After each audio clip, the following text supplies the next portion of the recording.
Students, hope all of you are doing well and fine. अच्छा, आज एक बहुत प्यारा सा टॉपिक हम लोग डिस्कस करेंगे। बहुत छोटा, नन्हा और प्यारा। ये टॉपिक हायर सेकेंडरी के स्टूडेंट्स, ग्रेजुएशन के स्टूडेंट्स और प्रोफेशनल कोर्सेज के स्टूडेंट्स के लिए एक बेसिक और एक इम्पॉर्टेंट टॉपिक है। इस टॉपिक का नाम है वैल्यूएशन ऑफ स्टॉक।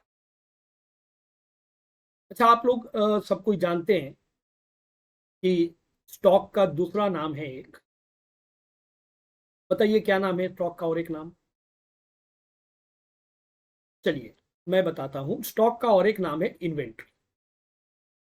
यानी इन्वेंट्री और स्टॉक दोनों सेम चीज है।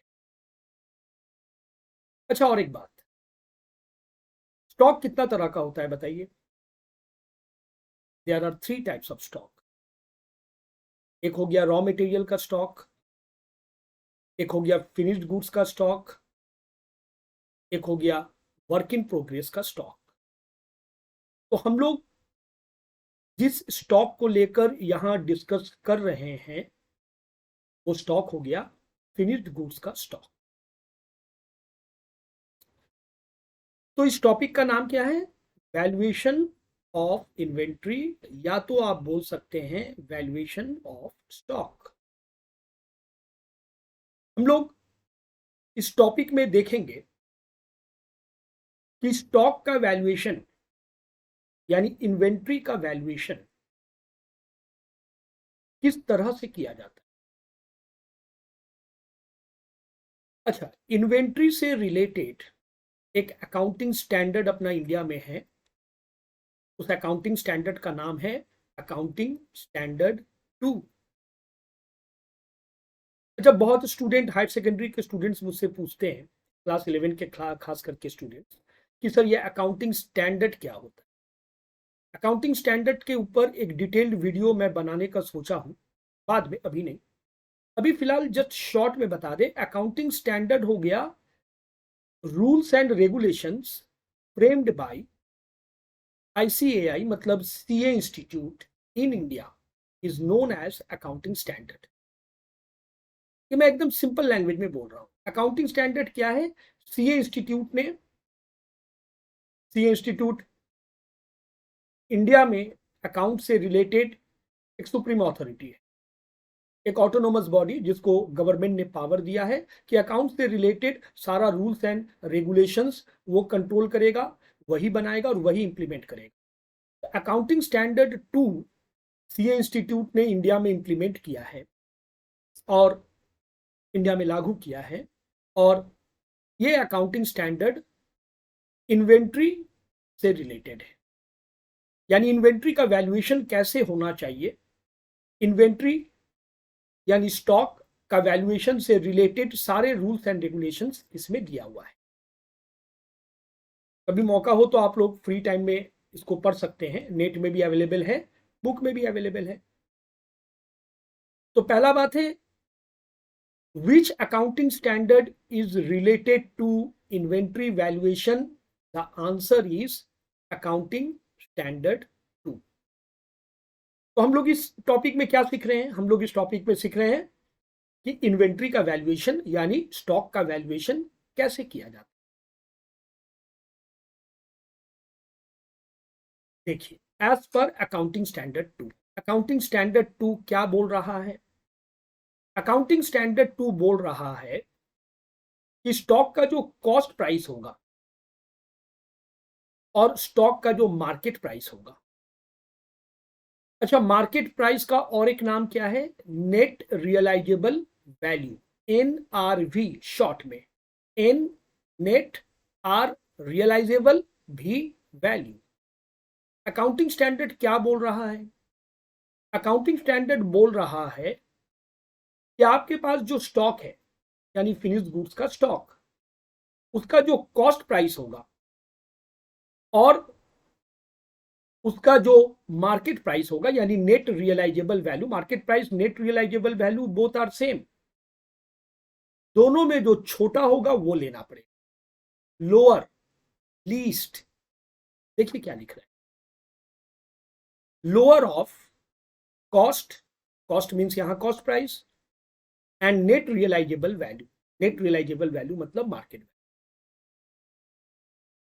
तो एक इन्वेंट्री का वैल्यूएशन का बेसिस क्या है, किस आधार पे उसका वैल्यूएशन होना चाहिए, किस बेसिस पे उसका वैल्यूएशन होना चाहिए, कॉस्ट प्राइस और मार्केट प्राइस में जो छोटा होगा वो लेना पड़ेगा।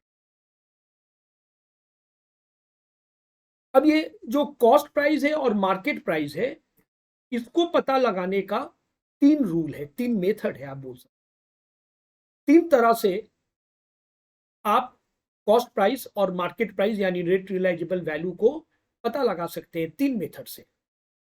There are 3 methods for determining cost price and net realisable value rather market value of an inventory.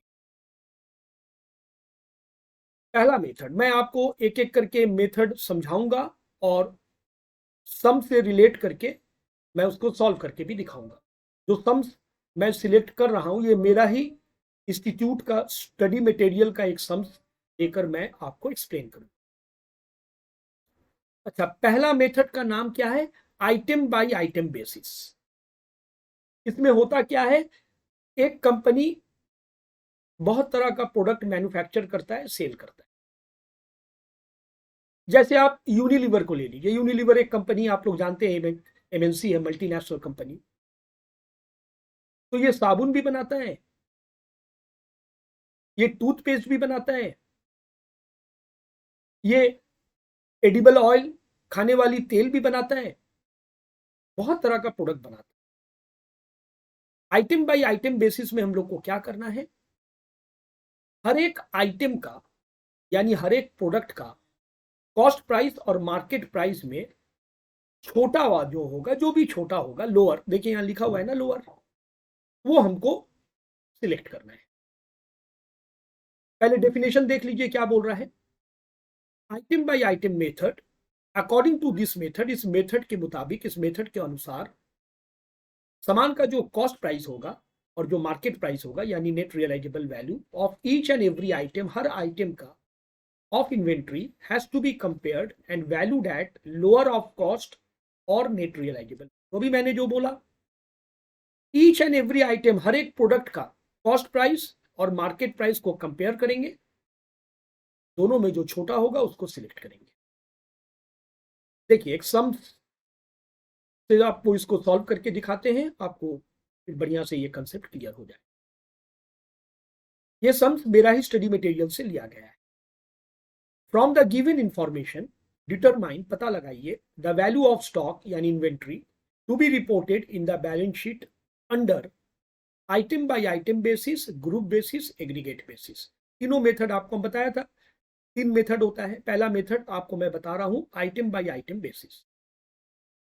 ये कंपनी कुछ स्टेशनरी आइटम प्रोडक्ट बनाता है, जैसे पेन, 3 तरह का पेन बनाता है ये company, ink pen, ball pen, gel pen, जो पेन आप लोग लिखने के लिए यूज करते हैं।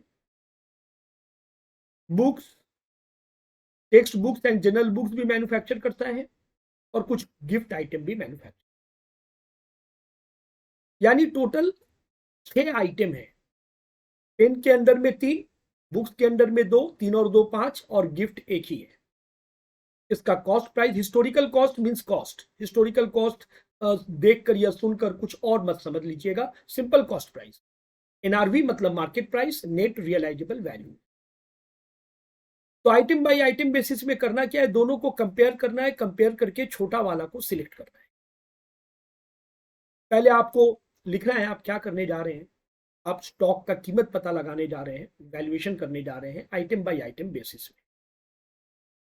आपको सामान का कॉस्ट लिखना है, आपको सामान का एनआरवी यानी मार्केट प्राइस लिखना है, और वैल्यूएशन क्या होगा, उस आइटम का क्या कीमत होगा, क्लोजिंग स्टॉक का क्या वैल्यू होगा, वो भी आपको पता लगा। सबसे पहले पेन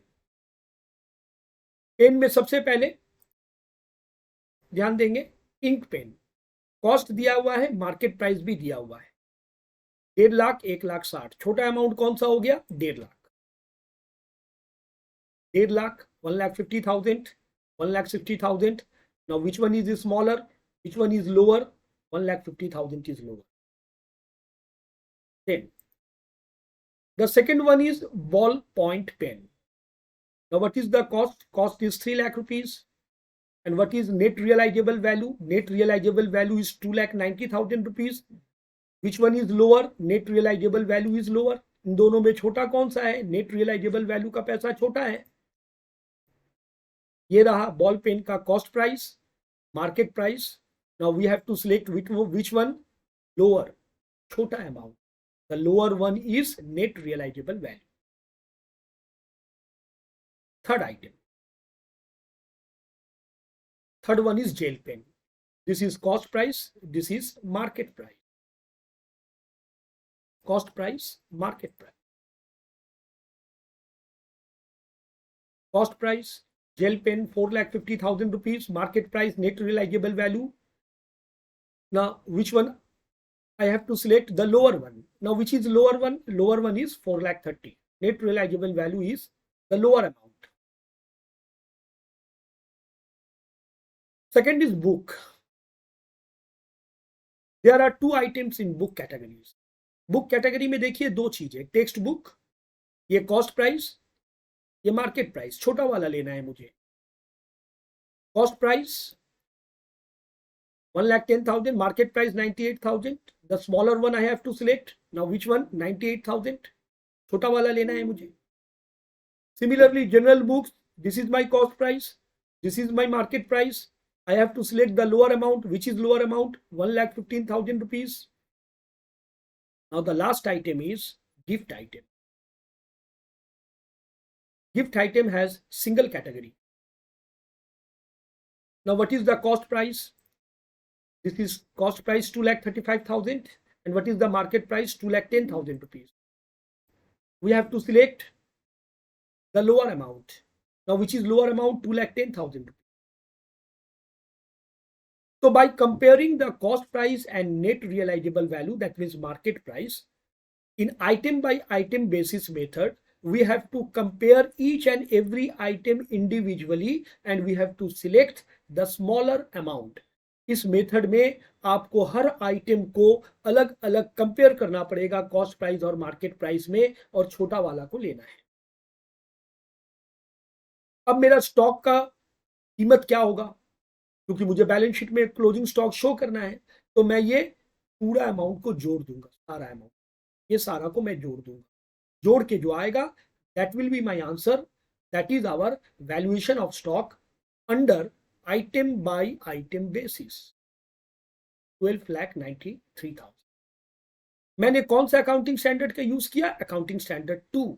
ये देखिए, as per accounting standard 2, closing stock should be valued at cost price or NRV, whichever is lower. Now the second method is known as group basis. ये मैंने पहला मेथड आपको बताया, item by item method. Second method है group basis. आपको क्या करना है? अलग अलग ग्रुप बनाना है। जैसे यहां पर देखिए सवाल में, क्वेश्चन में पेन का एक ग्रुप था जिसमें 3 आइटम था, बुक एक ग्रुप हो गया, दूसरा ग्रुप जिसमें 2 आइटम है, गिफ्ट थर्ड ग्रुप जिसमें एक ही आइटम है। आपको करना क्या है? सब ग्रुप का अलग अलग कॉस्ट प्राइस और मार्केट प्राइस पहले पता लगाना है, ग्रुप का, आइटम का नहीं। ध्यान देंगे, ग्रुप का। पेन का ग्रुप का आप कॉस्ट का टोटल करेंगे, मार्केट प्राइस का टोटल करेंगे, फिर दोनों में जो छोटा होगा वो लेंगे। सिमिलरली बुक नाम का जो ग्रुप बना है जिसमें 2 आइटम है, ये दो बुक का दोनों आइटम का टोटल करेंगे, कॉस्ट प्राइस का टोटल, मार्केट प्राइस का टोटल, फिर दोनों में जो छोटा होगा लोअर उसको लेंगे। और गिफ्ट का तो एक ही आइटम है, गिफ्ट ग्रुप में एक ही आइटम है। तो ग्रुप बेसिस में, आइटम बाय आइटम बेसिस में ईच एंड एवरी आइटम को हम लोग कंपेयर करते हैं। ग्रुप में ऐसा नहीं करते हैं, हम लोग एक एक ग्रुप का टोटल निकालते हैं, कॉस्ट का टोटल, मार्केट प्राइस का टोटल। देखिए यहाँ क्या लिख रहा है, according to this method, first of all पहले all items of similar nature should be grouped. पहले आप ग्रुप बना लो। अपना सम्स में ग्रुप बना हुआ है क्या क्या चीज का? पेन का ग्रुप, बुक का ग्रुप और गिफ्ट आइटम का ग्रुप। अगर बना हुआ नहीं है क्वेश्चन में तो first of all you have to create group. आपको ग्रुप क्रिएट करना पड़ेगा। जो आप ग्रुप क्रिएट करोगे सेम नेचर का आइटम को लेकर ग्रुप क्रिएट करोगे। जैसे पेन को लेकर पेन का ग्रुप, बुक को लेकर वो पेन बुक में नहीं जाना चाहिए, बुक पेन में नहीं जाना चाहिए। सेम नेचर का जो आइटम है उसको लेकर आप ग्रुप बना लो और वो ग्रुप का आप अलग अलग cost, after that cost and net realisable value of each group has to be determined separately.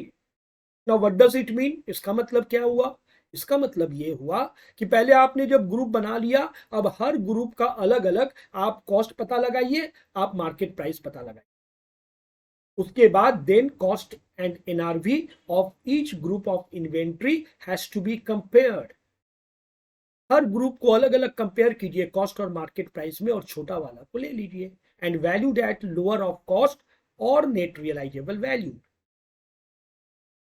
Same सवाल अब मैं ग्रुप बेसिस में बता रहा हूं। पेन का ग्रुप में 3 आइटम है, बुक का ग्रुप में 2 आइटम है, गिफ्ट का ग्रुप में 1 ही आइटम है। तो मुझे ग्रुप बना हुआ है, बनाने का जरूरत नहीं है। अगर नहीं बना रहता तो सेम नेचर का चीज को लेके हम ग्रुप बना लेते। यहां मेरा 3 ग्रुप बना हुआ है। तो ध्यान दीजिए ग्रुप बेसिस में कर रहे हैं।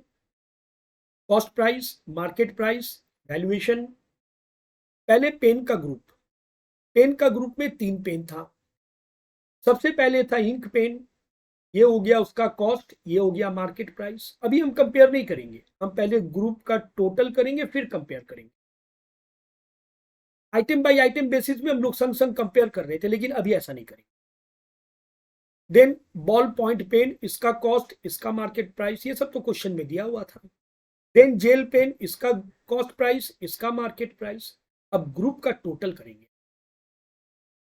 पेन नाम का जो ग्रुप क्रिएट हुआ है उसमें 3 आइटम है, ये तीनों का कॉस्ट प्राइस को टोटल करेंगे, मार्केट प्राइस को भी टोटल करेंगे। इसका टोटल आया 9 लाख रुपीस, इसका टोटल आया 8,80,000 rupees. Now we have to compare both this total not individual item. When we compare individual item it comes under item by item basis. When we compare group total then it comes under group basis. अलग अलग item को compare कीजिए तो वो item by item basis में चला जाएगा। अगर ग्रुप का टोटल को कंपेयर कीजिए तो वो ग्रुप बेसिस में चला जाएगा। Now we have to select the lower amount, lower of the total of cost and total of NRV. Now which is the lower amount? The lower amount is 8,80,000. Similarly, we have to create another group which is book. Under book there are 2 items. पहला था text book. This is our cost price which is already given in the problem. This is our net realizable value which is also already given in the problem. Textbook, then general books, cost price, market price, both are given. No other items in book group, so we have to make it total. Historical cost का हम लोग total करेंगे. We will add it both this item. We will get the total of historical cost. ये रहा उसका total 2,25,000. Similarly, this one. Now we have to compare the total of this group, not individual item. And we have to select which one the lower amount. The lower amount is 2,14,000 rupees. The last group is gift item. There is one single item. This one is cost and this one is market price, net realizable value. इसमें और कुछ है नहीं, तो इसका total ही यही है. It is itself the total of this group. So we have to compare these two and select which one. We have to select the smaller amount. Now which is the smaller amount? 2,10,000 is the smaller amount. छोटा वाला आपको select करना है. Gift में और कुछ था नहीं, तो गिफ्ट का जो पैसा है वही गिफ्ट नाम का ग्रुप का टोटल बन गया. अब इसी को कंपेयर कीजिए और जो छोटा है उसको ले लीजिए. Now the smaller amount which one? 2,10,000 rupees. Now what will be our answer? हम लोग का आंसर कौन सा होगा? ये कॉलम में जो पैसा आया उसको टोटल कर दीजिए, वही आपका आंसर आ गया. Your answer is this one, 13,04,000 rupees. यहां भी मैंने वही किया, अकाउंटिंग स्टैंडर्ड 2 को फॉलो किया, लोअर अमाउंट को मैंने सिलेक्ट किया था, बस आइटम बाय आइटम बेसिस नहीं किया, मैंने ग्रुप टोटल को सिलेक्ट किया। थर्ड, ये हो गया सेकेंड मेथड। थर्ड मेथड का नाम है, ध्यान दीजिएगा, item by item method, group basis method. Third method का नाम है एग्रीगेट मेथड। एग्रीगेट मेथड में होता क्या है, हम लोग सारा सामान का एग्रीगेट करेंगे, टोटल करेंगे, उसके बाद कंपेयर करेंगे। देखिए क्या लिख रहा है, according to this method, first of all, पहले each items of inventory has to be determined by aggregating cost and NRV।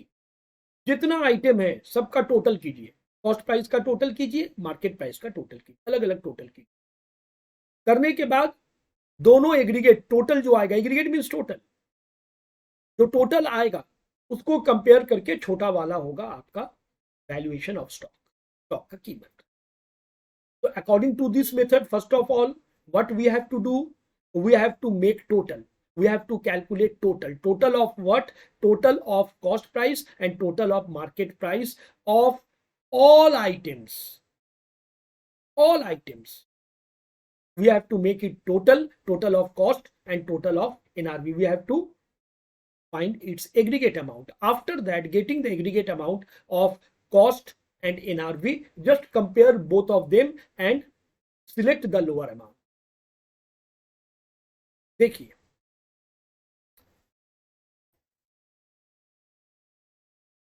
Method का नाम है aggregate basis, historical cost, NRV and valuation. Pen के अंडर में तीन चीज था, ink pen, ball point pen and gel pen. Now this is our cost price, market price, cost price, market price, cost price. Under books there are two item, text book, cost price, market price, general book, cost price, market price. Under gift item, there is single item, cost price. Now earlier I have told that we have to calculate or we have to aggregate the total of cost and total of, मतलब cost का आप total कीजिए, सारा item का total, आपको ये नहीं देखने का जरूरत है क्या है उसमें, पूरा का टोटल कीजिए। First you have to make it total, you have to find the aggregate amount, you have to find the total of cost column, similarly total of market price. ये देखिए टोटल आ रहा है 13,60,000, 13,04,000, 13,60,000, 13,04,000। Now compare this two, not individual, not group one. अगर individual आप compare करते हैं, compare करके छोटा वाला लेते हैं तो वो आइटम बाय आइटम बेसिस बन जाता है। अगर आप ग्रुप को टोटल करके ग्रुप को कंपेयर करते हैं तो वो ग्रुप बेसिस बन जाता है। और इस मेथड का नाम है एग्रीगेट बेसिस। एग्रीगेट बेसिस में आप क्या करते हैं, आप पूरा आइटम का एग्रीगेट निकालते हैं, टोटल निकालते हैं, कॉस्ट का टोटल, मार्केट प्राइस का टोटल, फिर दोनों में जो छोटा होता है आप उसको सिलेक्ट करते हैं। Now we have to select which one, the lower amount. Now what is the lower amount, 13,04,000, this is our answer. Here also we have applied accounting standard 2, यहां भी हमने अकाउंटिंग स्टैंडर्ड 2 को ही यूज किया, cost price और market price, whichever is lower. Okay students, उम्मीद करते हैं आपको ये वाला टॉपिक समझ में आया होगा। बहुत ही सिंपल टॉपिक है, लेकिन ये अकाउंट्स के स्टूडेंट को ये जान लेना। थैंक यू, मिलते हैं अगले वीडियो में।